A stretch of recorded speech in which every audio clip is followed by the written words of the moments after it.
Conjunctions को यहाँ पर इस वीडियो में मैं समझाने वाली हूँ बहुत ही सिंपल तरीके से, सरल तरीके से। यहाँ पर आज मैंने कुछ सबऑर्डिनेट कंजंक्शंस लिए हैं। टोटल मैंने यहाँ पर 11 ली है। और इन जो ये 11 कंजंक्शंस है ना, इनको बहुत ही सिंपल तरीके से जितने भी यूजेस है, जैसे बिकॉज हो गया, इफ़ हो गया, कहाँ कहाँ पर कौन कौन से सिचुएशन में हम इन कंजंक्शन का यूज़ करते हैं, वो कंप्लीट यहाँ पर यूज़ में बहुत ही सिंपल तरीके से समझाऊंगी। और जो है आपको मतलब कोई कन्फ्यूज़न ही नहीं रहेगा। आप कंप्लीट वीडियो देखें और फिर बाद में डिसाइड करें कि आपको ये जो 11 कंजंक्शंस आज आपने सीखी है, आपको समझ में आई है या नहीं आई है। मैं इसको शॉर्ट तरीके से नहीं समझाऊंगी, पूरा डिटेल में एक एक कंजंक्शन को यहाँ पर 11 ली है, इसीलिए मैंने सिर्फ 11 ही कंजंक्शन ली है। ऐसे ही धीरे धीरे करके मैं कुछ कंजंक्शंस लेकर फिर उनको डिटेल में समझाऊंगी, ताकि आपको वो क्लियर समझ में आए। ऐसा ही नहीं कि आपने देखा और फिर देखने के बाद, इस कंप्लीट वीडियो को देखने के बाद आपको कुछ समझ में ही ना आए। सारे जितने भी डाउट रहते हैं वो सब कुछ यहाँ पर क्लियर हो जाएंगे। कोई भी डाउट लेकर, इस वीडियो को देखने के बाद आप कोई डाउट लेकर नहीं उठने वाले, बल्कि सब कुछ आपको समझ में आएगा। तो आज मैंने ली है सबऑर्डिनेट कंजंक्शन है। ये सारी की सारी जो 11 कंजंक्शंस रहेगी। सबऑर्डिनेट का मतलब यहाँ पर मैंने लिखा है कि डिपेंडेंट क्लॉज को इंडिपेंडेंट क्लॉज से जोड़ता है। ये conjunction main clause plus dependent clause को जोड़ती है। ठीक है, इस तरीके से। तो यहाँ पर क्लॉज तो आपको पता है, क्लॉज में एक सब्जेक्ट वर्ब रहता है। तो यहाँ पर सबसे पहले बिकॉज को लेंगे, फिर इफ़ को, when, while, until, till, since, ये सारी की सारी कंजंक्शन लेंगे। तो स्टार्ट करते हैं इस वीडियो को। तो देखिए, सबसे पहले है यहाँ पर बिकॉज कंजंक्शन। इसका इस्तेमाल कारण, रीज़न बताने के लिए होता है, रीज़न। और हिंदी में इसका अर्थ होता है क्योंकि, बिकॉज का। यह मेन क्लॉज और रीज़न क्लॉज को जोड़ता है। स्ट्रक्चर देख लेते हैं। यहाँ पर बिकॉज है, फिर सब्जेक्ट और वर्ब रहेगा यहाँ पर, या फिर मेन क्लॉज रहेगा, फिर बिकॉज, फिर रीज़न आएगा। तो यहाँ पर अगर स्टार्टिंग में बिकॉज आता है, जैसे कि यहाँ पर स्टार्टिंग में था, तो यहाँ पर सब्जेक्ट वर्ब रहेगा तो कॉमा आ जाएगी। बीच में अगर बिकॉज रहता है तो कॉमा नहीं आती है। तो यहाँ पर इसकी प्लेस है बीच में और शुरुआत में, जैसे अभी बताई। यहाँ पर देखा, शुरू में अगर बिकॉज आएगा ना, तो यहाँ पर कॉमा आ जाएगी रीज़न बताने के बाद, फिर यहाँ पर मेन क्लॉज आ जाएगा। तो अब हम देख लेते हैं एग्जाम्पल्स। बिकॉज जो रहता है किसी भी टेंस के साथ आ सकता है। टेंस भी यहाँ पर जो है, कौन कौन से टेंस के साथ कौन कौन सी कंजंक्शन आएगी वो कंप्लीट यहाँ पर बताने वाली हूँ। तो देखिए, प्रेजेंट, पास्ट और फ्यूचर में ये बिकॉज का यूज़ होता है। तो ऐसा नहीं कि सिर्फ प्रेजेंट में ही कर सकते हैं, पास्ट में ही कर सकते हैं। तो हम प्रेजेंट, पास्ट, फ्यूचर में बिकॉज कंजंक्शन का यूज़ कर सकते हैं। इसका मीनिंग कह सकते हैं कि सेंस क्या निकलता है जब हम बताते हैं कि ऐसा क्यों हुआ, जो कुछ भी हुआ तब बिकॉज का प्रयोग करते हैं। एग्जाम्पल देखिए, सबसे पहले प्रेजेंट टेंस में कि मैं खुश हूँ क्योंकि मैंने परीक्षा पास कर ली है। आई एम हैप्पी, मैं खुश हूँ। क्यों हूँ, अगर इसका रीज़न दिया गया है तो बिकॉज कंजंक्शन को जोड़ कर दिया गया, बिकॉज कंजंक्शन लगाई। क्योंकि आई पास द एग्ज़ाम, क्योंकि मैंने परीक्षा पास कर ली इसलिए मैं खुश हूँ। तो यहाँ पर रीज़न बताया। तो रीज़न बताने के लिए हिंदी में क्योंकि सेंस जाता है बिकॉज का, हम यूज़ करते हैं बिकॉज कंजंक्शन का। फिर ऐसे ही पास्ट टेंस में देखें, वह घर पर रुकी। ठीक है, शी स्टेड एट होम। अब रुकी, इसका रीज़न बताया जा रहा है बिकॉज कंजंक्शन को जोड़कर, बिकॉज इट वॉज रेनिंग, क्योंकि बारिश हो रही थी। रीज़न दिया, घर पे रुकने का कारण बताया, तो बिकॉज कंजंक्शन का यूज़। फ्यूचर सेंस में देखिए, he will not come because he is busy.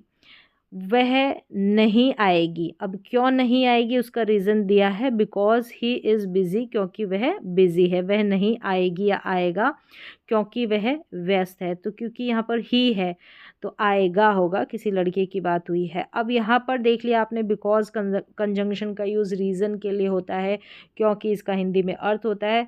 यहाँ पर है कुछ कॉमन मिस्टेक दे रखी कि बिकॉज के साथ सो नहीं लगाते हैं। Because it was raining so I stayed at home, इस तरीके से जो है स्टूडेंट्स यहाँ पर सो लगा देते हैं कि बिकॉज क्योंकि, फिर यहाँ पर देखिए सो लगा दिया, सो बिकॉज क्योंकि, सो इसलिए आई स्टेड एट होम। इस तरीके से मीनिंग ले लेते हैं हिंदी में, तो सो लगा देते हैं, जो गलत है। Because it was raining I stayed at home, ऐसे हम सो नहीं लगाएंगे। तो यहाँ पर ये मिस्टेक होती है। ये इतना बता दिया, इजी था बिकॉज कंजंक्शन। रीज़न बताने के लिए सभी टेंस में आप बिकॉज कंजंक्शन का यूज़ कर सकते हैं। इसकी प्लेस मैंने बता दी है। अब नेक्स्ट है इफ़ कंजंक्शन। अगर और यदि इसका हिंदी अर्थ होता है शर्त यानी कि कंडीशन बताने के लिए इस इफ़ कंजंक्शन का यूज़ किया जाता है। अगर ऐसा होगा तो ऐसा होगा, ऐसे।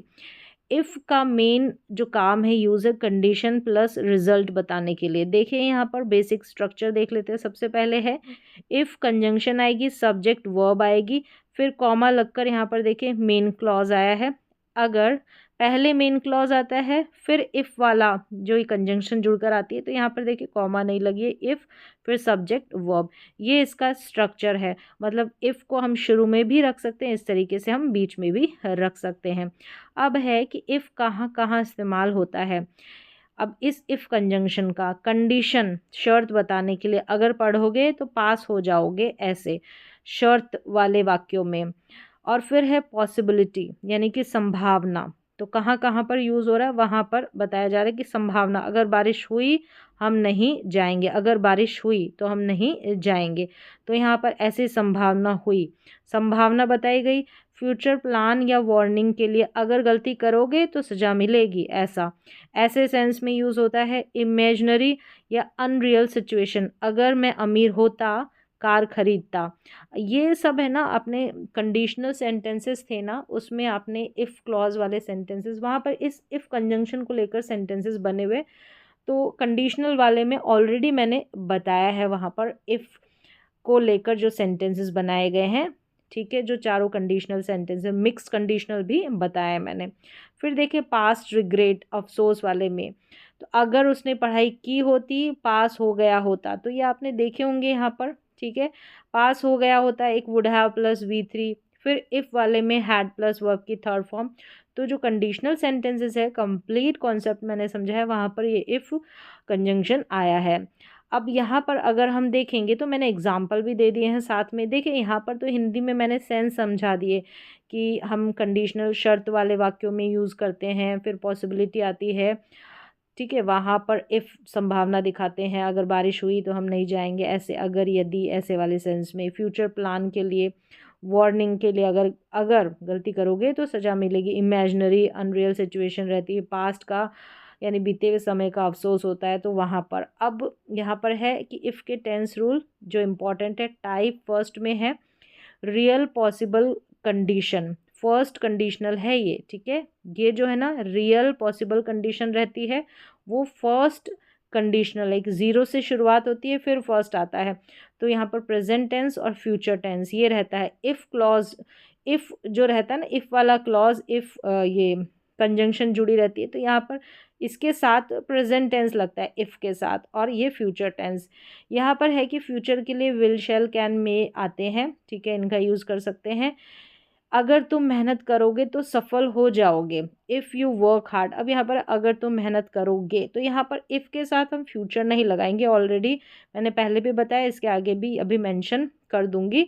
If you work hard you will succeed, अगर तुम मेहनत करोगे ना तो सफल हो जाओगे। तो यहाँ पर देखिए शर्त रखी गई है, कंडीशन रखी गई है। फिर देखिए टाइप 2, अभी हमने देखा कि ये वाला है ना, ये वाला स्ट्रक्चर है, ये वाला इफ़ के साथ, ये फर्स्ट कंडीशनल सेंटेंस वाला है और यहाँ पर इफ़ कंजंक्शन आया है। तो यहाँ पर मैं कंडीशनल नहीं पढ़ा रही हूँ, मैं बता रही हूँ कि इफ़ कंजंक्शन कहाँ कहाँ पर इस्तेमाल होता है। टाइप 2 जो है इसमें है कि अनरियल इमेजिनरी, ये सेकंड कंडीशनल है, अगर आपको याद हो तो यहाँ पर सेकंड कंडीशनल है। यहाँ पर पास्ट टेंस और वुड कुड माइट वर्ब का यूज़ हो जाता है, वर्ब की फर्स्ट फॉर्म का, ठीक है, वुड कुड माइट के साथ। तो यहाँ पर देखेंगे तो ये क्या है, अनरियल है, इमेजिनरी है, ठीक है। अगर आप इसको याद करेंगे, अगर मैं प्रधानमंत्री होता तो ऐसा कर देता, ऐसे वाले सेंस में आप याद रख सकते हैं। रियलिटी में पॉसिबल नहीं है, सिर्फ कल्पना। जैसे कि अगर मैं अमीर होता ना तो कार खरीदता, इफ़ आई वर रिच ना I would buy a car, इस तरीके से इफ़ आई वर रिच। तो यहाँ पर आई के साथ वर आता है, ये कंडीशनल में मैंने समझा दिया है। फिर देखें यहाँ पर टाइप 3, यहाँ पर पास्ट रिग्रेट थर्ड कंडीशनल रहता है ना, पास्ट का रिग्रेट, तो यहाँ पर भी इफ़ कंजंक्शन का यूज़ है। देखें if had plus V3 would have plus V3, बीता हुआ समय अब बदल नहीं सकते, जो भी कुछ हुआ ना उसको, जैसे कि अगर उसने पढ़ाई की होती तो इस स्टेटमेंट को हम बदल नहीं सकते, इस सिचुएशन को। अगर उसने पढ़ाई की होती तो पास हो गई होती, उसने नहीं की और नहीं हुआ, तो इसको बदल नहीं सकते, अब पास नहीं कर सकते। If she had studied she would have passed. तो यहाँ पर कहने का अर्थ है कि यहाँ पर भी जो है इफ़ कंजंक्शन लगकर आता है। और है इफ़ के सिंपल और डेली यूज़ कुछ एग्जांपल्स भी यहाँ पर मैंने दे रखे हैं, जैसे कि if it rains I will stay at home, अगर बारिश होगी तो मैं घर पर रहूँगा। ठीक है, अगर बारिश होगी तो मैं घर पर रहूँगा, ये प्रेजेंट से फ्यूचर की ओर इशारा कर रहा है। इफ़ इट रेन्स, अगर बारिश होगी मतलब अभी बारिश होगी, तो कहने को है कि अभी का मतलब अभी नहीं, थोड़ा फ्यूचर भी हो सकता है, थोड़ी 2-3 घंटे बाद में भी हो सकता है, लेकिन यहाँ पर टेंस हमको सिंपल प्रेजेंट टेंस का यूज़ करना है। तो मैं घर पर रहूँगा, बारिश होगी ना तब, तो ऐसी कंडीशन। तो यहाँ पर फिर देखिए दूसरा है एडवाइस और वार्निंग दी जाती है, जैसे कि अगर तुम जल्दी नहीं करोगे ना तो बस छूट जाएगी, ऑलरेडी अभी बताया था मैंने, if you don't Hari you will miss the bus. तो यहाँ पर देखिए इफ़ कंजंक्शन का यूज़ है, तो यहाँ पर सेंटेंसेस से ज़्यादा हमको कंजंक्शन देखने हैं, तो फिर भी मैंने सेंटेंसेस को भी एक्सप्लेन कर दिया है, कन्फ्यूज़न आपका कहीं पर भी नहीं रहना चाहिए। अगर वह यहाँ होता ना तो हमारी मदद करता, ऐसा। तो if he were here he would help us, तो यहाँ पर ना तो वो है, तो ये इमेजिनरी वाला अगर होता तो है, वो है तो नहीं ना यहाँ पर, ऐसा। तो ये हम कल्पना ही कर रहे हैं एक तरीके से। तो यहाँ पर हो गए ये डेली यूज़ वाले सेंटेंसेस है थोड़े। यहाँ पर सेंटेंस में इफ़ की पोजीशन शुरुआत में और बीच में हो सकती है, दोनों सही है। जैसे if you study you will pass, या you will pass if you study. तो इफ़ देखिए बीच में भी है और शुरू में भी, कहीं पर भी यूज़ हो सकता है, आगे पीछे हो सकता है। अगर आगे है तो देखिए ऐसे कॉमा से ये कॉमा लग जाएगी। कॉमन मिस्टेक मैंने पहले भी बता दी कि यहाँ पर एग्ज़ाम में रहता है कि if you will work hard, if वाले में विल नहीं लगेगा, मतलब कि फ्यूचर टेंस का इस्तेमाल नहीं होगा, वर्क हार्ड। तो यहाँ पर सिंपल प्रेजेंट टेंस का ही यूज़ होता है, बस ये ध्यान रखना। दूसरे वाले में तो फ्यूचर है, you will pass you will पास, यहाँ वाले में मिस्टेक होती है। इफ़ क्लॉज में फ्यूचर टेंस विल नहीं आता, ठीक है, फर्स्ट कंडीशनल में है, जैसे ही है सेम, लेकिन वैसे भी आपको ध्यान रखना है। चलिए यहाँ पर तो हो गया इफ़ कंजंक्शन का यूज़। अब मैंने सारे थोड़ा थोड़ा करके मैंने जो कंडीशनल सेंटेंसेस है उनके एग्जांपल यहाँ पर दे दिए हैं, ताकि हमको इफ़ कंजंक्शन समझ में आ जाए, कोई कन्फ्यूज़न ना रहे। मैंने कहा ना, बाकी कोई भी जितने भी अभी कंजंक्शन पढ़ाऊँगी पीछे कोई भी कन्फ्यूज़न नहीं रहेगा कि ये कैसे हुआ। अब ये यहाँ पर आपको पता होना चाहिए कि कंडीशनल सेंटेंसेस क्या है, ये आपकी जिम्मेदारी है। मैंने कंप्लीट कंडीशनल सेंटेंस बहुत ही सिंपल तरीके से बताए हैं, नहीं सीखे तो आप जाकर सीखें। देखिए व्हेन कंजंक्शन पे आ जाते हैं, जब। ठीक है, इसका मतलब है कि किस समय किस स्थिति में कोई काम हुआ या होगा। व्हेन का मेन सेंस या भाव है कि टाइम प्लस सिचुएशन रहती है। यहाँ पर एग्जाम्पल देखेंगे तो समझ में आ जाएगा, कब का जवाब देता है, व्हेन जो है कब का जवाब देता है। बेसिक स्ट्रक्चर देखिए, यहाँ पर पहला दे रखा है कि व्हेन शुरू में है, यहाँ पर देखिए व्हेन बीच में है। अगर व्हेन शुरू में है तो यहाँ पर देखिए कॉमा है, बीच में है तो कोई कॉमा नहीं है। सब्जेक्ट वर्ब रहेगी, फिर मेन क्लॉज में जैसे सब्जेक्ट वर्ब आ जाएगी, बस ऐसे। जो सारे स्ट्रक्चर है सिमिलर से हैं, सारे के सारे स्ट्रक्चर। अगर शुरू में कंजंक्शन आता है ना तो यहाँ पर कॉमा लग जाती है, मोस्टली सभी जो कंजंक्शन है उनमें, और बीच में रहता है तो कॉमा नहीं लगती है। अब देखें व्हेन कहाँ कहाँ इस्तेमाल होता है, सिचुएशंस देखेंगे। सबसे पहले है कि प्रेजेंट टाइम यानी कि हैबिट और जनरल ट्रुथ में यहाँ पर जो है व्हेन कंजंक्शन, जब कोई काम हमेशा होता है ना, काम जो सच है जो हमेशा होता है, वहाँ पर व्हेन का यूज़। तो यहाँ पर सबसे पहले स्ट्रक्चर है व्हेन, प्रेजेंट सिंपल और प्रेजेंट सिंपल। तो यहाँ पर प्रेजेंट सिंपल ही है। जैसे कि जब मैं उठता हूँ, अब ये वाला क्या है, हैबिट है। ठीक है, जब मैं उठता हूँ तो पानी पीता हूँ, when I wake up I drink water, इस तरीके से। तो यहाँ पर दोनों में सिंपल प्रेजेंट टेंस कह सकते हैं या प्रेजेंट सिंपल टेंस है।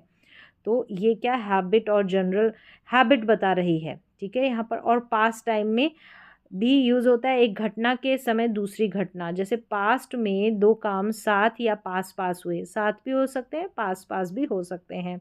यहाँ पर स्ट्रक्चर पास्ट सिंपल। इससे पहले हमने देखा प्रेजेंट सिंपल, हैबिट, और जो ट्रुथ रहता है यूनिवर्सल ट्रुथ कह सकते हैं या फिर जनरल ट्रुथ कह सकते हैं। तो यहाँ पर देखें व्हेन, यहाँ पर है कि जब वह कमरे में आई तो सबने ताली बजाई, यानी कि ये कमरा है, मैंने कहा पास पास भी हो सकते हैं, एक साथ भी हो सकते हैं। तो कमरे में आई और सबने ताली बजाई। तो when she entered the room everyone clapped. तो यहाँ पर देखिए क्लैप्ड और एंटर्ड, ये यहाँ पर सिंपल पास्ट का यूज़ हुआ है दोनों में।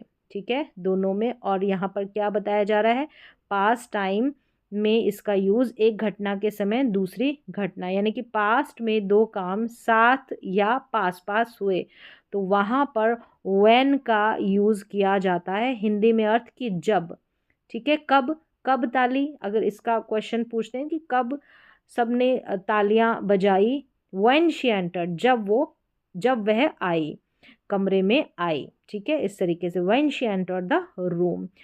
फिर नेक्स्ट यहाँ पर थर्ड नंबर पे यूज़ दे रखा है फ्यूचर टाइम। फ्यूचर मीनिंग देता है कि फ्यूचर की बात, लेकिन व्हेन के बाद प्रेजेंट सिंपल। जैसे जितने भी है मीनिंग फ्यूचर देगा, जितने भी कंजंक्शन आते हैं, अगर उन कंजंक्शन के बगल, जो कंजंक्शन के साथ लगता हुआ वाक्य फ्यूचर का मीनिंग देता है, लेकिन वहाँ पर टेंस फ्यूचर का यूज़ नहीं होता मैक्सिमम सारे कंजंक्शन में। देखिए यहाँ पर व्हेन है, यहाँ पर व्हेन के साथ प्रेजेंट सिंपल है, फिर अगला वाला फ्यूचर में जाएगा। यहाँ पर है when he will come, when he comes. यहाँ पर जैसे व्हेन के साथ ही विल कम नहीं आएगा, ये रॉन्ग होगा, व्हेन ही कम्स तो सिंपल प्रेजेंट टेंस आएगा। एग्जाम्पल देखिए, जब वह आएगा। अब जैसे कि जब है, जब के लिए अभी समझ में आ गया कि व्हेन का यूज़ करेंगे। यहाँ पर व्हेन का यूज़ क्यों कर रहे हैं, फ्यूचर टाइम, फ्यूचर सेंस के लिए, ठीक है। यहाँ पर है कि जब वह आएगा, अब वह आएगा और आप सोचें कि ही विल कम कर दे, नहीं, हम यहाँ पर कम्स का यूज़ करेंगे, सिंपल प्रेजेंट टेंस का यूज़ करेंगे। व्हेन ही कम्स, तब मैं उससे बात करूँगा। अब ये जो अगला क्लॉज है ना, इसमें इसमें आप फ्यूचर का यूज़ करेंगे, I will talk to him, इस तरीके से यहाँ पर विल टॉक का यूज़। फिर है चौथे नंबर पर यूज़ दे रखा है व्हेन कंजंक्शन का, repeated action in past, her bar, past में हर बार होने वाला काम। यहाँ पर देखा था अभी एक और हमने, तो इसमें कन्फ्यूज़न रहेगा, पहले से बता दूं। जैसे कि ये पास्ट टाइम में एक घटना के समय दूसरी घटना होना, तो ये भी पास्ट टाइम में यूज़ हुआ है। और यहाँ पर सेंटेंस है कि जब वह कमरे में आई और तो सबने ताली बजाई, इसको आप याद रखें, जब वह कमरे में आई सबने ताली बजाई। और यहाँ पर है कि रिपीटेड एक्शन इन पास्ट, जब वह कमरे में आई सबने ताली बजाई, ये भी पास्ट में था, दोनों वाक्य पास्ट में थे। अब यहाँ पर देखें, यहाँ पर है कि पास्ट में हर बार होने वाला काम, जैसे कि यहाँ पर ये भी पास्ट सिंपल है, वो भी पास्ट सिंपल है, दोनों। और इससे पहले हमने देखा था कि जब वह कमरे में आई सबने ताली बजाई, दो काम एक साथ या पास पास होते हैं। तो यहाँ पर है सेंटेंस कि जब मैं बच्चा था तब बाहर खेलता था।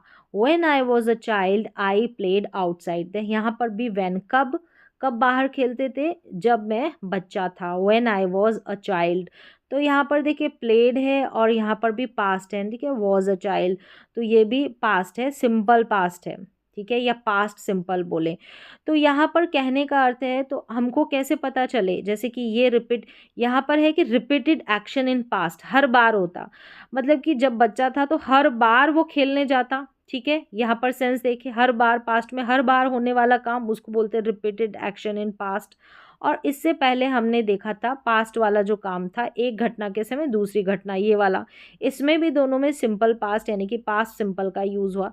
लेकिन ये पास्ट में हर बार नहीं होता कि हर बार वो कमरे में, रूम में, when she entered the room, हर बार वो कमरे में आई और सब तालियां बजाने लग जाते, ऐसा नहीं, ये काम एक बार हुआ।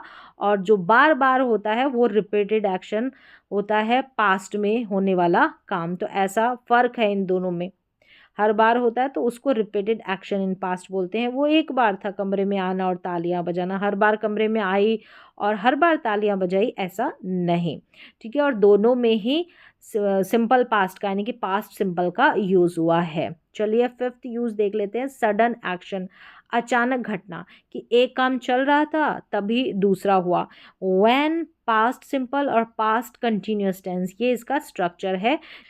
तो यहाँ पर देखें, I was sleeping when the phone wrong, तो यहाँ पर इसको आप जब को ऐसे कर ले, तभी या उसी समय, इसको कर ले तभी या उसी समय, कि मैं सो रहा था तभी या उसी समय फ़ोन बजा।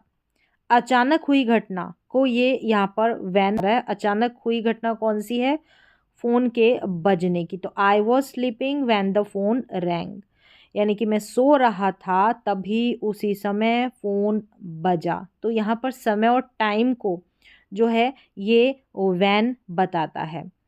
चलिए अब सेंटेंस में पोजीशन, तो यहाँ पर आपको समझ में आ गया कि सडन एक्शन होता है, अचानक घटना होती है। तो फ़ोन के बजने की, सोते समय जो है सो रहा था ना उस समय, उस टाइम फ़ोन बजा उसी समय और तभी, तो अचानक हुई घटना है ये। अब सेंटेंस में पोजीशन जैसे बता दी, शुरुआत में या बीच में, मोस्टली आपको ऐसे ही नज़र आएंगे कि when it rains I stay at home या I stay at home when it rains. इस तरीके से व्हेन की आप पोजीशन देख सकते हैं। अब यहाँ पर है कि व्हेन वर्सेस इफ़, यहाँ पर छोटा सा कंपैरिजन दिया मैंने कि व्हेन और इफ़। यहाँ पर व्हेन जो है समय निश्चित होता है, ठीक है, यहाँ पर समय निश्चित होता है, ये तो शर्त होती है, कंडीशन होती है। व्हेन का हिंदी अर्थ होता है जब, और यहाँ पर इफ़ का हिंदी अर्थ होता है अगर। घटना तय है, यहाँ पर घटना संभव है, यानी कि पॉसिबिलिटी को ये दिखाता है। लेकिन फिर भी यहाँ पर देखें, थोड़ा सा सिमिलर सा लगता है कि व्हेन ही कम्स, इस सेंटेंस से समझे कि when he comes I will meet him, यानी कि वह आएगा तय है, व्हेन ही कम्स। अब जब व्हेन का यूज़ हो गया ना, तो इसका मतलब है कि समय निश्चित है, ये घटना तय है, इस तरीके से। If he comes I will meet him, यहाँ पर आए या न आए, संभावना है, पॉसिबिलिटी है, वह आएगा ही आएगा, ये तय नहीं है। तय होगा तो व्हेन का यूज़, ठीक है, नहीं तो यहाँ पर देखिए इफ़, संभावना, पॉसिबिलिटी दिखाई जा रही है। तो इन दोनों के सेंस में थोड़ी सिमिलरिटी सी, मतलब इसमें कन्फ्यूज़न रहता है, इसलिए मैंने इन दोनों एग्जाम्पल को एक साथ बताया यहाँ पर कि when he comes I will meet him, यानी कि वह आएगा तो मैं उससे क्या करूँगा, मिलूँगा। तो वह आएगा यह तय है, ठीक है, ये घटना तय है। और इफ़ ही कम्स, यानी कि अगर या यदि वह आता है या आएगा, आई विल मीट हिम, मैं उससे मिलूँगा। इफ़ लगते ही वह आए या न आए, ये मतलब कि पॉसिबिलिटी है, यहाँ पर तय नहीं है, ऐसा सेंस निकल कर आ जाता है। तो यहाँ पर व्हेन और इफ़ का जो है डिफरेंस मैंने कंपैरिजन बता दिया है। अगर ये आपको नहीं समझ में आया तो इस एग्जाम्पल से आप समझ गए होंगे। चलिए अब नेक्स्ट यहाँ पर कुछ कॉमन मिस्टेक जो ऑलरेडी बताई कि when he will come I will go, तो when he comes I will go, when के बाद फ्यूचर टेंस नहीं आता। जैसे सभी अभी कंजंक्शन जितनी भी आएगी ना उनमें ऐसा सेंस है। अब जितनी सब में नहीं, जहाँ पर आ रहा है ऐसा वाला सेंस वहाँ बताया। जैसे इफ़ में भी ऐसा ही है और व्हेन में भी ऐसा ही है। देखिए यहाँ पर ही विल कम, इसका यूज़ नहीं होगा फ्यूचर का, इसमें कम्स आया है, नेक्स्ट वाले में होगा अगले क्लॉज में, लेकिन व्हेन के साथ जो अटैच है उसमें नहीं होगा, ये मिस्टेक कर दी जाती है।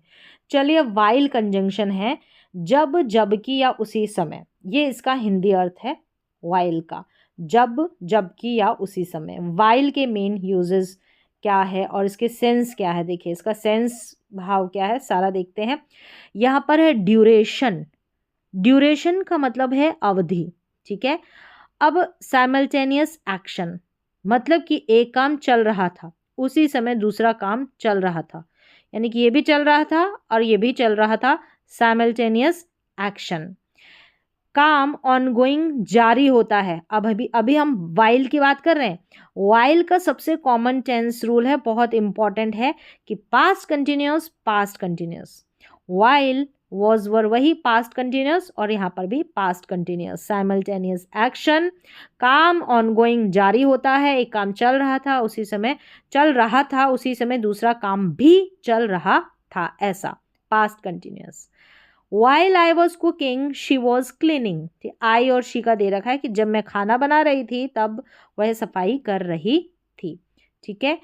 वाइल का हिंदी अर्थ बता दिया, जब, ठीक है, अभी जब के सेंस में आ गया, जब की भी आ गया, जब की भी आएगा या उसी समय, ठीक है, उसी समय भी ले सकते हैं इसका अभी इसमें। चलिए दोनों काम एक साथ चल रहे थे, ना, खाना बनाने का और सफाई करने का। वाइल के अलग अलग यूजेस देख लेते हैं। ये मेन यूज था, पास्ट कंटिन्यूस लग रहा है, ये मेन यूज है। अब हम अलग अलग देखते हैं यूजेस, इसके सिचुएशंस। दो काम एक साथ चल रहे हैं, मोस्ट कॉमन यूज, दोनों काम ऑनगोइंग, दोनों में ड्यूरेशन हो, जैसे कि अभी बताया। While the children were playing, the mother was watching TV। जब बच्चे खेल रहे थे तब माँ टीवी देख रही थी। वाइल, ठीक है, while the children were playing, जब, और तब क्या कर रही थी, मदर वॉज वॉचिंग टीवी, जो माँ है वो टीवी देख रही थी। तो दोनों अभी जो हमने बात की वही वाला है। कौन सा वाला, दो काम एक साथ चल रहे हो, पास्ट कंटिन्यूअस वाइल का यूज, एक काम चल रहा था तभी दूसरा हुआ। एक ऑनगोइंग, अब ये वाला जो है ना ये कंफ्यूज करेगा व्हेन के साथ, व्हेन के साथ, तो वो कंफ्यूजन दूर करूंगी। अभी आपके दिमाग में आएगा ये तो एक काम चल रहा था, हमने अभी व्हेन में भी देखा है, वाइल में भी आ गया, तो ये कंफ्यूजन अभी मैं आपका बिल्कुल अच्छे तरीके से दूर कर दूंगी। होता है इसमें कंफ्यूजन, ठीक है। एक काम चल रहा था तभी दूसरा हुआ, एक ऑनगोइंग, दूसरा शॉर्ट एक्शन। जैसे कि यहाँ पर देखें, while past continuous, past simple, जो फर्क है ना वो मैं अभी बता दूंगी। वाइल यहाँ पर पास्ट कंटिन्यूअस, पास्ट सिंपल। जैसे कि यहाँ पर है sentence, while I was studying the lights went of, जब मैं पढ़ाई कर रहा था तभी लाइट चली गई। यहाँ पर है पढ़ाई चल रही थी, लाइट अचानक गई, ठीक है। ये तो चल रही थी, एक काम ऑनगोइंग चल रहा था, उसी वक्त दूसरा काम, दूसरी घटना घटी। तीसरा यूज देख ले पहले, कंट्रास्ट दिखाने के लिए, जबकि, वाइल का मतलब जबकि भी होता है, जैसे अभी शुरू में बताया था, दो अपोजिट बातें दिखाने के लिए, कॉन्ट्रास्ट के लिए, दो अपोजिट बातें दिखाने के लिए वाइल का जबकि के सेंस, जबकि हिंदी अर्थ निकलता है कि मुझे चाय पसंद है जबकि मेरी बहन को कॉफी पसंद है। While I like tea my sister likes coffee, यहाँ पर while I like tea my sister likes coffee, मुझे चाय पसंद है, ठीक है। वाइल आई लाइक टी, मुझे चाय पसंद है जबकि मेरी बहन को कॉफी पसंद है।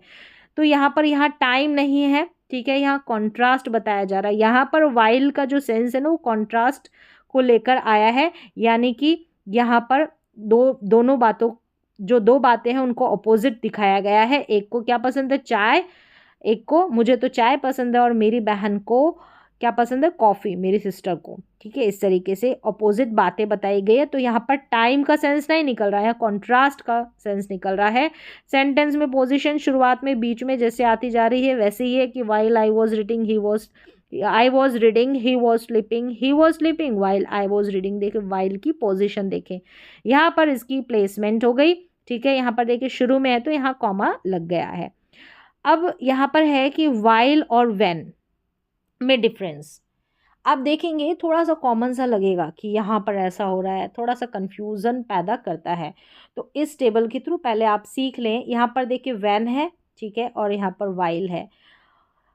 ये व्हेन है घटना पर फोकस, ड्यूरेशन पर फोकस देता है। वाइल याद रखें ड्यूरेशन पर फोकस देता है। वाइल लॉन्ग होता है, जो ड्यूरेशन रहता है ऐसे लंबा, जैसे 2-3 घंटे, 4 घंटे, 5 घंटे, ऐसे ड्यूरेशन। ऑन गोइंग एक्शन रहता है। एक्शन यहाँ पर शॉर्ट रहता है, शॉर्ट एक्शन होता है। जैसे ही या तब हिंदी में अर्थ है उसी समय, जैसे ही या तब, जैसे ही या तब या उसी समय, हिंदी में अर्थ नहीं यहाँ पर लेंगे, जो कंपैरिजन बताया है बस यहाँ पर ध्यान रखना है। वाइल जो है ड्यूरेशन पर फोकस करता है और ये घटना पर फोकस करता है। कौन, वैन। देखिए I was sleeping when the phone wrong, phone अचानक बजा, यहाँ पर है वैन, ठीक है। एक घटना चल रही थी, एक काम चल रहा था और यहाँ पर उसी वक्त दूसरा घटा। तो I was sleeping when the phone wrong, clear है। यहाँ पर व्हेन का यूज। अब यहाँ पर देखिए I was sleeping while it was raining, दोनों काम चल रहे थे। यहाँ पर है एक में तो दोनों काम चल रहे थे, यहाँ पर था कि फ़ोन अचानक बजा, आई वॉज स्लीपिंग, एक तो यहाँ पर, ठीक है। अब दूसरा है कि कॉमन मिस्टेक, यहाँ पर देखिए दोनों जो है, अभी ये जो डिफरेंस दिखा है ना उसमें है कि यहाँ पर ड्यूरेशन पर फोकस किया जा रहा है दोनों पर, ठीक है। इसमें दो पास्ट कंटिन्यूअस टेंस है दोनों में। तो चलिए आगे चलते हैं, अभी कॉमन मिस्टेक्स देख लेते हैं। While I studied he came, while I was studying he came, यहाँ पर है कि वाइल के बाद में आई स्टडीड, यहाँ पर आई वॉज स्टडिंग आएगा इस वाइल के बाद में। एक कंटिन्यूअस टेंस है पास्ट, और ही केम यहाँ पर सिंपल पास्ट। ये यहाँ पर ध्यान रखना कि वाइल के बगल में यहाँ पर कंटिन्यूअस टेंस चलेगा, ठीक है। वाइल के साथ कंटिन्यूअस टेंस ज़्यादा सही होता है, ठीक है, ज़्यादा सही कंटिन्यूअस टेंस। वन लाइन याद रखने का रूल है कि while long action same time, long action same time को शो करता है। व्हेन शॉर्ट और सडन एक्शन, शॉर्ट होता है और एक्शन यहाँ पर सडन होता है, अचानक होता है और छोटा होता है। यहाँ पर ये वाइल लॉन्ग एक्शन को ड्यूरेशन की ओर फोकस करता है। ठीक है, दोनों समय से जुड़े हैं, वाइल भी समय से जुड़ा है, व्हेन भी समय से जुड़ा है। लेकिन क्या फर्क है, व्हेन समय का पॉइंट यानी कि टाइम का जो पॉइंट है, जो बिंदु है वो बताता है, वाइल समय की ड्यूरेशन बताता है। ये सिर्फ उस ड्यूरेशन में एक बिंदु को बताता है, व्हेन वाइल ड्यूरेशन बताता है। सबसे छोटा याद रखने का रूल है व्हेन यानी कि कब, टाइम पॉइंट। ठीक है, वाइल यानी चल रहा था, कोई काम चल रहा था, ड्यूरेशन ऐसे लंबा ड्यूरेशन बताएगा, ये सिर्फ एक छोटा सा टाइम पॉइंट बताएगा। अब है एज कंजंक्शन। एज कंजंक्शन का हिंदी अर्थ है जब, जैसे ही, क्योंकि, जबकि, उसी तरह। ये हिंदी में इसके अर्थ है। अब सेंस के अनुसार हम देखेंगे, पूरी सिचुएशन, पूरे यूज़। एज का मीनिंग सिचुएशन के हिसाब से बदलता है। एज बिल्कुल व्हेन के इक्वल रहती है, बराबर रहती है। एज जो है व्हेन जैसा मीनिंग देती है जब ये समय टाइम की ओर इंडिकेट करती है। जैसे मैंने बताया कि वाइल ड्यूरेशन को बताता है और व्हेन एक समय का जो बिंदु, पॉइंट यानी टाइम को दिखाता है, ऐसा। जैसे पूरे ड्यूरेशन की बात करते हैं तो वाइल का यूज़ होगा। ठीक है, और हम सिर्फ एक पॉइंट, एक टाइम की बात करते हैं तो व्हेन का यूज़ होता है। तो सेम एज भी वैसा सेंस दे रहा है, यानी कि जिस समय उसी समय। ठीक है, मैं सो रहा था ना, उसी समय फ़ोन बजा, उसी समय या तभी, तो वहाँ पर आ गया व्हेन। या मैं सो रहा था उस दौरान, उस पूरी अवधि के दौरान, तभी, तब फ़ोन बजा, यानी उस समय के दौरान, उस अवधि के दौरान, उस ड्यूरेशन में फ़ोन बजा, तो वहाँ पर वाइल भी यूज़ हो रहा है, जैसे मैंने भी समझाया। तो यहाँ पर देखिए, जिस समय या उसी समय दो काम लगभग साथ साथ होते हैं, व्हेन वाले में दो काम साथ साथ होते हैं, तो पास्ट सिंपल, पास्ट सिंपल। तो यहाँ पर जैसे कि यहाँ पर मैंने बताया कि व्हेन के बिल्कुल बराबर यूज़ रहता है, दो काम साथ साथ। यहाँ पर क्या दिया है कि दो काम लगभग साथ होते हैं। ठीक है, जैसे ही मैं घर पहुँचा बारिश शुरू हो गई, तो साथ साथ या थोड़ा सा आगे पीछे हो सकता है, पास पास हो सकते हैं। As I reached home it started raining. तो यहाँ पर देखिए दोनों ही सिंपल पास्ट है, तो एज का यूज़ हुआ है सेम व्हेन की जैसे, बिल्कुल व्हेन के इक्वल। जैसे यहाँ एज जो है बिल्कुल व्हेन के इक्वल है, बराबर है। अब दूसरा है एज बिल्कुल वाइल के इक्वल है, दो काम साथ चल रहे थे। ठीक है, चल रहे थे। अब यहाँ पर एक काम चल रहा था, उसी समय दूसरा भी चल रहा था, ऐसा। तो यहाँ पर एज बिल्कुल वाइल वाली फीलिंग देता है एज कंजंक्शन। ड्यूरेशन दिखाता है, ये भी थोड़ा शॉर्ट रहता है, मतलब जो ड्यूरेशन जो वाइल रहता है उसमें तो ड्यूरेशन लगभग अच्छा खासा रहता है, लेकिन जो एज है ना उसमें थोड़ा सा शॉर्ट रहता है। यहाँ पर देखिए पास्ट कंटिन्यूअस ऐसे तो है, जैसे कि जब वह खाना बना रही थी तब मैं उसकी मदद कर रहा था। As she was cooking I was helping her. तो यहाँ पर हो गया कि खाना बनाना और उसकी मदद करना। तो यहाँ पर क्या है कि दोनों काम एक काम चल रहा था, उसी समय दूसरा भी चल रहा था, एक तरीके से दो काम एक साथ ही चल रहे थे। ठीक है, ऐसा। तो यहाँ पर पास्ट कंटिन्यूस टेंस लगेगा दोनों में। तो ऐसे जैसे वाइल का यूज़ करते हैं वैसे ही यहाँ पर एज का यूज़। चलिए अब नेक्स्ट देखें, यहाँ एज और वाइल बिल्कुल बराबर है, इक्वल है, सेम मीनिंग। ठीक है, थोड़ा सा फर्क है कि ड्यूरेशन एज का शॉर्ट रहता है। एज बिल्कुल बिकॉज वाली फीलिंग देता है, बिल्कुल सेम इसका यूज़, कारण और रीज़न बताता है, क्योंकि का सेंस जाता है। ठीक है, एज का भी बिकॉज की जैसे, कारण ऑलरेडी नोन लेस इम्पॉर्टेंट होता है यहाँ पर। ठीक है, किस में, एज वाले में। टेंस कोई भी टेंस में यूज़ हो सकता है। क्योंकि बारिश हो रही थी ना, हम घर पर रुके, क्योंकि बारिश हो रही थी। तो यहाँ पर क्या है, जो कारण है ना ऑलरेडी नोन है और इतना इम्पॉर्टेंट नहीं है, तो वहाँ पर एज का use. As it was raining we stayed at home. तो यहाँ पर कारण नोन है, इतना ज़्यादा इम्पॉर्टेंट नहीं है। यहाँ एज बिकॉज की जैसे बिल्कुल यूज़ हो रहा है। इसमें थोड़ा सा डिफरेंस रहता है कि यहाँ पर जो एज है ना, यहाँ पर जो कारण है ना वो क्या है, नोन है और इतना इम्पॉर्टेंट नहीं, लेकिन बिकॉज वाला थोड़ा सा इसका उल्टा होता है। कारण जो होता है नोन नहीं होता और इतना इम्पॉर्टेंट भी होता है, नोन नहीं होता, ऐसा थोड़ा सा डिफरेंस रहता है। ठीक है, थोड़ा बहुत। अब यहाँ पर है कि एज बिल्कुल वाइल की जैसे ही यूज़ होता है, जो वाइल में था ना कंट्रास्ट, जबकि कॉन्ट्रास्ट वाला यूज़ था जबकि हिंदी में अर्थ, ठीक है, वहाँ पर जैसे वो चाय और कॉफ़ी वाला एग्जाम्पल था ना, वैसे दो ऑपोजिट बातें दिखाने के लिए जबकि इसका हिंदी अर्थ है। यूजुअली प्रेजेंट सिंपल में यूज़ होता है, टेंस जो बताया जा रहा है, जैसे कि as I like tea my brother likes coffee, ये था ना उसमें, वहाँ पर किस में था, वाइल में, वाइल में था, बिल्कुल कॉन्ट्रास्ट वाली बात की जाती है, जबकि हिंदी में अर्थ रहता है। यहाँ पर भी एज का यूज़, मुझे चाय पसंद है जबकि मेरे भाई को कॉफ़ी पसंद है। 5th नंबर पर देखिए एज है इन द सेम वे, यानी कि जब तरीका या जैसे का सेंस निकल कर आता है, इन द सेम वे मतलब बिल्कुल वैसे ही, वही तरीका, जैसे सेम वैसा ही वे, वही तरीका, तो एज का भी वैसे जाता है, जिस तरह, जिस तरह इसका हिंदी अर्थ जाता है तरीका या जैसे के सेंस में, मैनर या कंपैरिजन, मैनर या तरीका, कोई भी मैनर रहता है, या कंपैरिजन के सेंस में। देखिए एग्जाम्पल देखेंगे तो समझ में आएगा। एज हो गया सब्जेक्ट वर्ब, ये इसका सेम वही स्ट्रक्चर जो सबका है।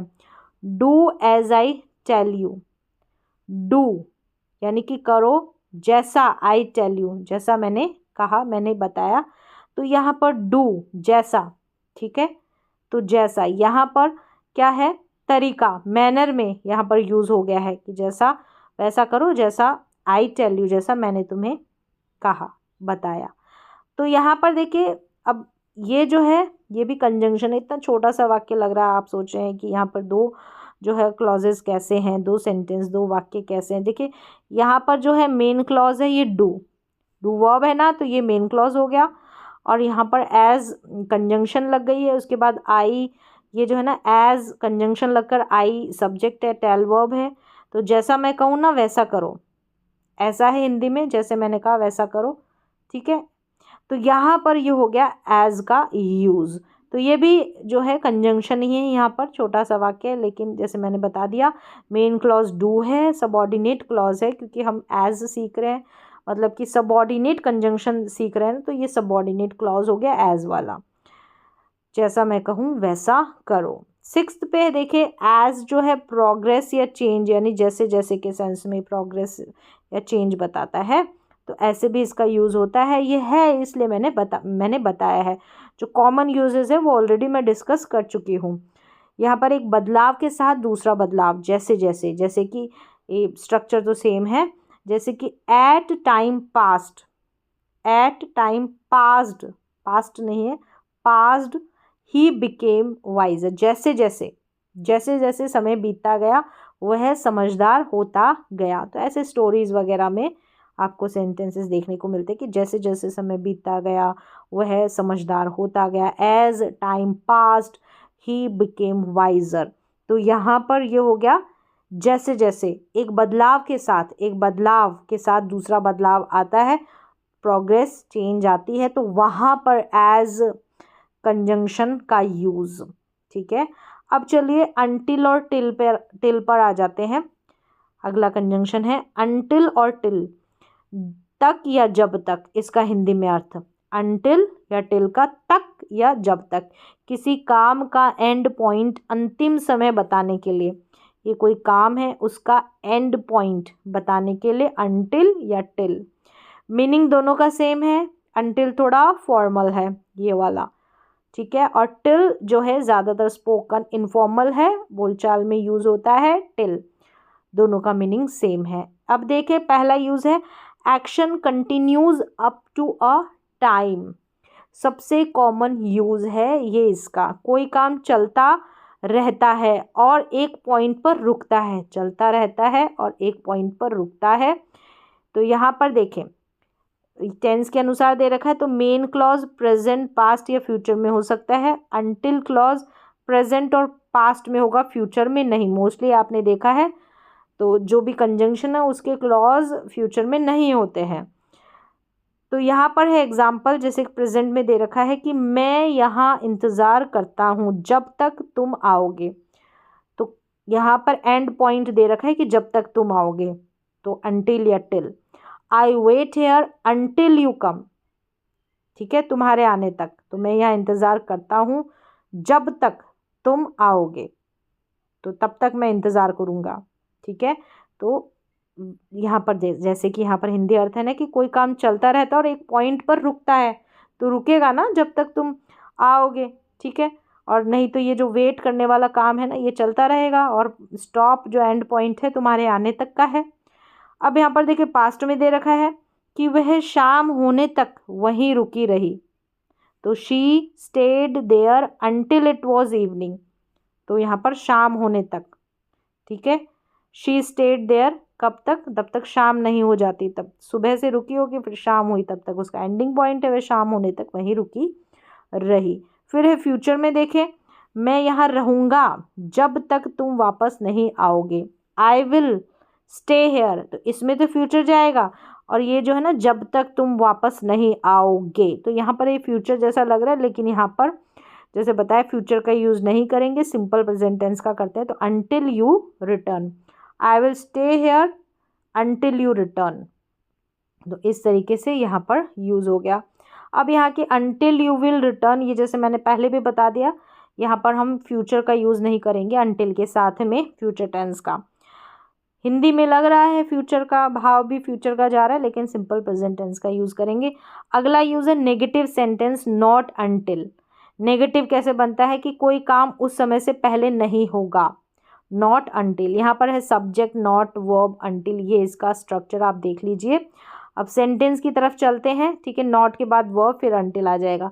वह तब तक नहीं गया जब तक अंधेरा नहीं हो गया, he did not leave, he did not leave until it was dark, तो ये नेगेटिव भी ऐसे बन गया। तो वह तब तक नहीं गया जब तक अंधेरा नहीं हो गया, तो नेगेटिव सेंस में ऐसे यूज़ होगा। अब आगे देखिए नेगेटिव है ये until, before, negative sense hidden रहता है, बिफोर के सेंस में यहाँ पर ये जो नेगेटिव जो है ना सेंस निकल कर आता है, कैसे अभी आपको समझ में आएगा। जब सेंटेंस पॉजिटिव दिखता है, पॉजिटिव दिखेगा लेकिन मीनिंग नेगेटिव होता है, वो हिडन रहता है, जैसे यहाँ पर बताया हिडन रहता है। देखने में तो वो पॉजिटिव लगेगा लेकिन वो नेगेटिव सेंस निकल कर आता है। देखिए यहाँ पर तब समझ में आएगा कि मेरे आने से पहले कहीं मत जाना, मेरे आने से पहले कहीं मत जाना, wait here, wait here until I come back.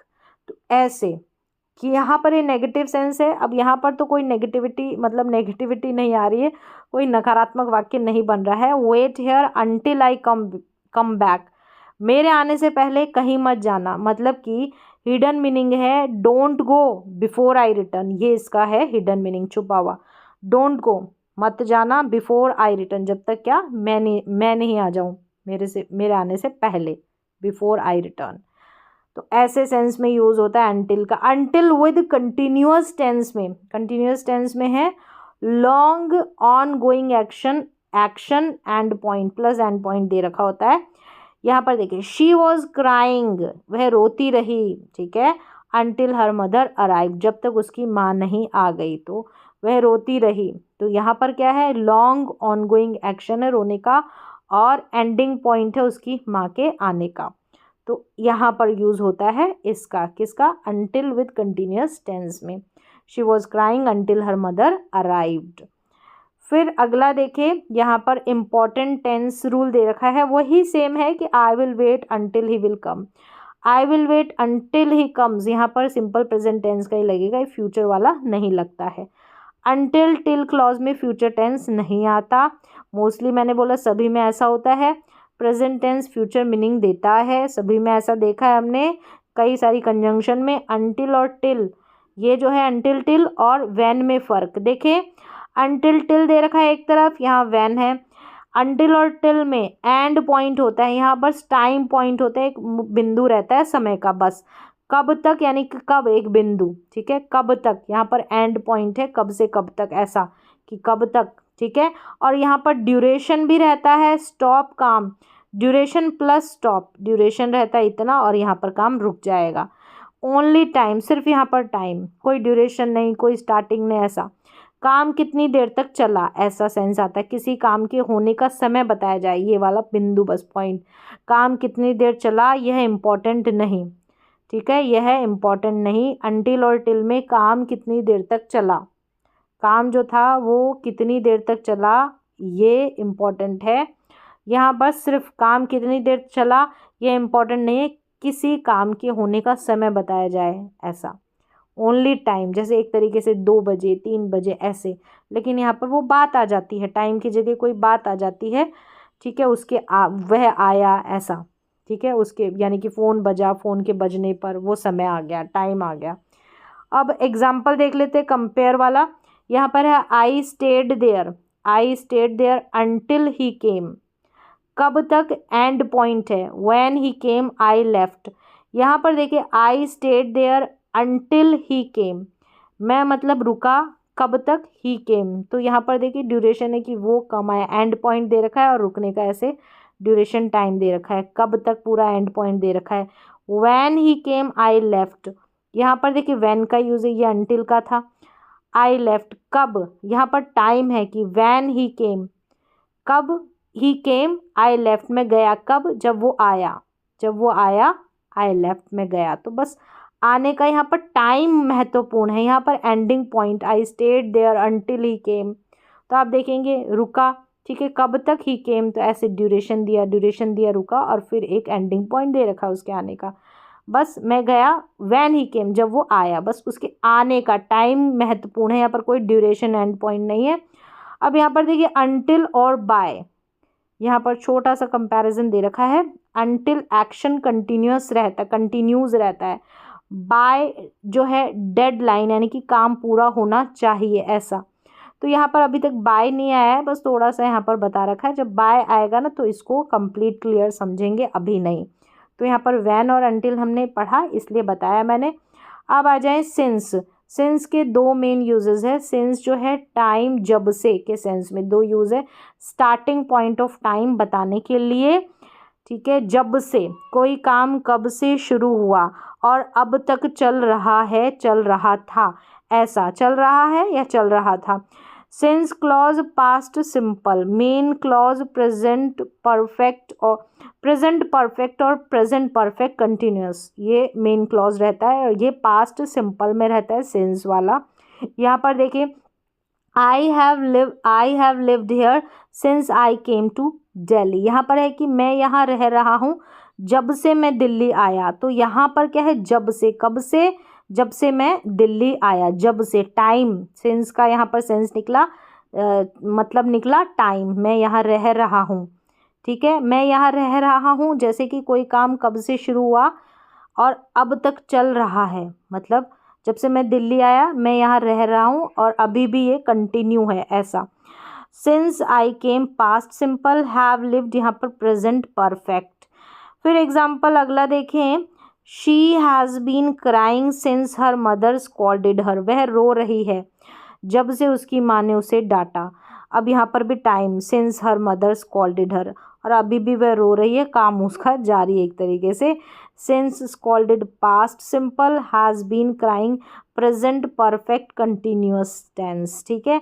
अब कॉमन मिस्टेक देखें, I am living here since I came, यहाँ पर आई एम लिविंग हेयर नहीं होगा, I have been living here since I came, तो आई एम लिविंग नहीं होगा, यहाँ पर हैव बीन में ये बनेगा, यानी कि प्रेजेंट परफेक्ट कंटिन्यूअस टेंस में।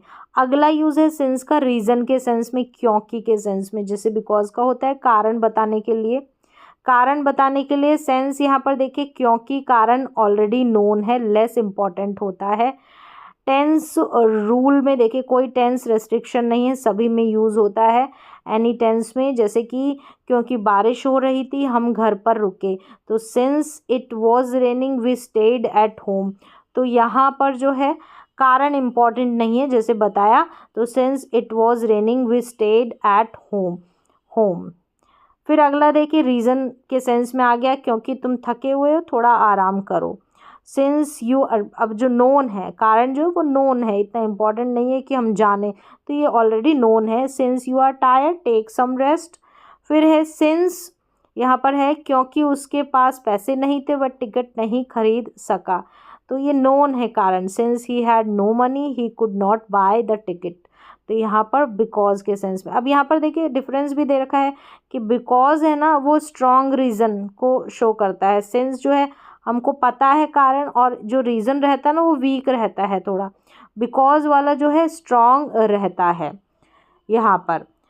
चलिए यहाँ पर सिंस हो गया। अब हम देख लेते हैं ऑल्दो, यानी कि हालांकि, इसके बावजूद, इसका यूज़ ऑल्दो का।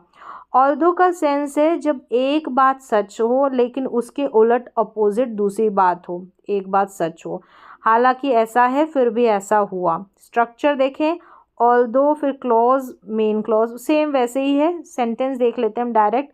हालांकि वह गरीब है फिर भी ईमानदार है, हालांकि वह गरीब है फिर भी ईमानदार है, मतलब क्या हुआ, हालांकि ऐसा है फिर भी ऐसा हुआ, लेकिन उसके उलट है, अपोजिट है दूसरी बात, ऐसा। तो यहाँ पर है although he is poor he is honest, हालांकि, ठीक है। फिर अगला स्ट्रक्चर वही है कि शुरू में आ गया ऑल्दो और बीच में आ गया ऑल्दो। वह ईमानदार है हालांकि वह गरीब है, he is honest although he is poor, बस बीच में आ जाता है। तो यहाँ पर इस तरीके से कॉमा नहीं लगती, जैसे शुरू में आता है तो यहाँ कॉमा लग जाती है ऑल्दो वाले क्लॉज में। अब अगला देखिए, ऑल्दो के साथ टेंस रूल। ऑल्दो के साथ कोई टेंस रिस्ट्रिक्शन नहीं है, सभी के साथ यूज़ होता है, प्रेजेंट पास्ट फ्यूचर सब टेंस लगा सकते हैं। जैसे कि यहाँ पर प्रेजेंट में देखें, हालांकि वह थकी हुई है फिर भी मेहनत करती है, although she is tired she works hard, इस तरीके से। हालांकि मैं उसे जानता हूँ फिर भी भरोसा नहीं करता, although I know him I don't trust him. फिर है पास्ट टेंस में, सभी टेंस में यूज़ होगा, ठीक है। हालांकि वह बीमार था फिर भी ऑफिस गया, although he was ill he went to office. हालांकि उसने मेहनत से पढ़ाई की फिर भी फेल हो गया, तो दोनों बात देखो अपोजिट है। Although she studied hard she failed, उसने मेहनत से पढ़ाई की फिर भी वो फेल हो गई, ऐसा। फिर फ्यूचर में है although it rains we will go out, मतलब हालांकि बारिश होगी फिर भी हम बाहर जाएंगे। तो ऐसा अपोजिट सेंस जा रहा है दोनों का, मतलब एक बात जो है दूसरी बात के उलट है। सबसे इम्पॉर्टेंट रूल, बट नहीं आएगा यहाँ पर, कन्फ्यूज़न बट वाला रहता है, ऑल्दो प्लस बट नहीं आता है। जैसे ऑल्दो इज़ पुअर लेकिन he is honest, he is honest ऐसे करके लगा देते हैं, हिंदी में सेंस निकाल लेते हैं कि ऑल्दो लेकिन लगा देते हैं, although he is poor he is honest ऐसे बनेगा। क्योंकि बट जो है ये ऑल्दो है, ये ऑलरेडी खुद से ही कॉन्ट्रास्ट कर रहा है, अपोजिट बातें बता रहा है जैसे बट बताता है, तो हमको एक और बट लगाने की ज़रूरत नहीं, ऑल्दो ऑलरेडी है। फिर देखिए दो, अब जो ये दो है ना वो भी सेम ही है, हालांकि फिर भी ऐसा ही है, इस ये भी सेम यही चीज़ बताता है, यही कॉन्ट्रास्ट बताता है, अपोजिट बातें बताता है। थोड़ा बहुत फ़र्क है इनमें, अभी मैं फ़र्क भी बता दूंगी। दो he is poor he is honest, हालांकि वह गरीब है फिर भी ईमानदार है। यहाँ पर एंड पोजीशन स्पेशल यूज़ है, बस ये थोड़ा सा जो है ना ये दो लास्ट में आ जाता है, he is poor he is honest दो, यहाँ पर लास्ट में इसकी पोजीशन बन सकती है, लास्ट में आ सकता है। जो ऑल्दो है वो नहीं आता, वह गरीब है फिर भी ईमानदार है। अब यहाँ पर ये एंड में आ सकता है दो, एक थोड़ा सा ये डिफरेंसेस में यह यूज़ केवल दो में होता है, जो ऑलरेडी मैंने बता दिया, ऑल्दो इवन दो में नहीं होता। जैसे ऑल्दो इवन दो, दो तीनों का यूज़ सेम होता है। अब क्या फ़र्क है एक साथ अभी क्लियर कर दूंगी मैं। यहाँ पर देखें दो वर्सेस ऑल्दो दे रखा है, अब मैं चाहूँ तो तीनों को क्लियर कर देती हूँ लास्ट में, तो आपको क्लियर हो जाएगा। यहाँ पर हम आ जाते इवन दो पर, ये कंपैरिजन हम बाद में देख लेंगे, अगर इन दोनों का देखना है तो मैं बता देती हूँ। जैसे ये तो दो है, ये ऑल्दो है, ये जो दो है ना ये दे रखा है दो, ये इनफॉर्मल वे तरीके से यूज़ होता है, फॉर्मेलिटी जैसे इनफॉर्मल तरीके से होता है, ये फॉर्मल तरीके से होता है, यानी कि ऑल्दो फॉर्मल वे में यूज़ होता है, ठीक है। ऑल्दो ये वेरी कॉमन स्पीकिंग में इसका यूज़ होता है किसका, दो का, और ये लेस होता है ऑल्दो। एंड पोजीशन जैसे मैंने बताई दो की है और इसकी नहीं है ऑल्दो की। राइटिंग में ये मीडियम होता है, ठीक है, और ये हाई होता है, ऑल्दो का राइटिंग में ज़्यादा यूज़ किया जाता है, ये थोड़ा सा डिफरेंस है। इवन दो भले ही इसके बावजूद भी, ऐसा जब पहली बात बहुत स्ट्रॉन्ग और थोड़ा सा इसमें फ़र्क है, जैसे जब पहली बात बहुत स्ट्रॉन्ग और अनएक्सपेक्टेड हो ना तो वहाँ पर इवन दो का यूज़, स्ट्रॉन्ग और अनएक्सपेक्टेड कैसे, फिर भी उसके उलट दूसरी बात हो ना, जैसे यहाँ पर देखिए, even though it was very cold he went swimming, भले ही बहुत ठंड थी फिर भी वह तैरने गया। मतलब ठंड बहुत थी, नॉर्मली कोई नहीं जाता, फिर भी वह तैरने गया। स्ट्रॉन्ग डिस्पाइट फीलिंग, कह सकते हैं कि ऐसी कंडीशन थी कि काम होना नहीं चाहिए था। ठंड थी यानी कि यहाँ पर क्या है कि बहुत ठंड थी फिर भी वो तैरने गया, तो तैरने नहीं जाना चाहिए था, ये अनएक्सपेक्टेड था। ठीक है, स्ट्रॉन्ग थी कि वो नहीं जाएगा, स्ट्रॉन्ग फीलिंग यही थी। तो ऐसे में इवन दो, फिर भी वह काम हो गया, वो गया। ऐसी कंडीशन थी कि काम नहीं होना चाहिए था फिर भी हो गया, तो इवन दो यानी एक्सपेक्टेशन के बिल्कुल अपोजिट रिजल्ट आता है ना, तो वहाँ पर even though shows a strong contrast where the result is unexpected. ठीक है, स्ट्रॉन्ग कॉन्ट्रास्ट, विपरीत बात को ये शो करता है। और देखें यहाँ पर एग्जाम्पल समझ जाएंगे कि बुरी तरह घायल होने के बावजूद उन्होंने दौड़ पूरी की, यानी उसने दौड़ पूरी की। Even though he was badly injured he completed the race, मतलब इतनी बुरी तरीके से घायल होने के बाद ये नहीं था कि वो दौड़ पूरी कर लेगा, कंप्लीट कर लेगा, लेकिन फिर भी की। ठीक है, तो घायल था, रुकना चाहिए था, फिर भी दौड़ पूरी की, तो वेरी स्ट्रॉन्ग कॉन्ट्रास्ट। ठीक है, तो यहाँ पर हो गया इवन दो का यूज। तो यहाँ पर इवन दो देख लिया, ऑल दो देख लिया, दो देख लिया, तो तीनों में क्या फ़र्क है। अब तीनों का फ़र्क यहाँ पर मैंने नहीं दिया है, दोनों का फ़र्क दे दिया है कि दोनों में ज़्यादा था। इवन दो का बता दिया कि स्ट्रॉन्ग और अनएक्सपेक्टेड हो, जैसे वो घायल होने वाली बात है, ठंड में स्विमिंग करने वाली बात है, तो वहाँ पर इवन दो, भले ही इसके बावजूद भी। तो यहाँ पर मैंने टोटल 11 कंजंक्शंस ली है, मैंने डिटेल में इसको समझाया। मुझे नहीं लगता कि इतनी डिटेल में आपने थोड़े थोड़े इनके हिस्से देखे होंगे, कहीं पर भी समझा होगा तो थोड़े थोड़े पार्ट्स देखे होंगे। तो आज का जो कंजंक्शन का वीडियो है यहाँ पर कंप्लीट होता है। बहुत ही सिंपल तरीके से समझाने की कोशिश की है। थोड़ा बहुत और भी मुझे लगेगा कहीं कन्फ्यूज़न रह सकता है, तो मैं अलग से कोई और वीडियो में पूरी डिटेल से आगे कभी बताऊंगी।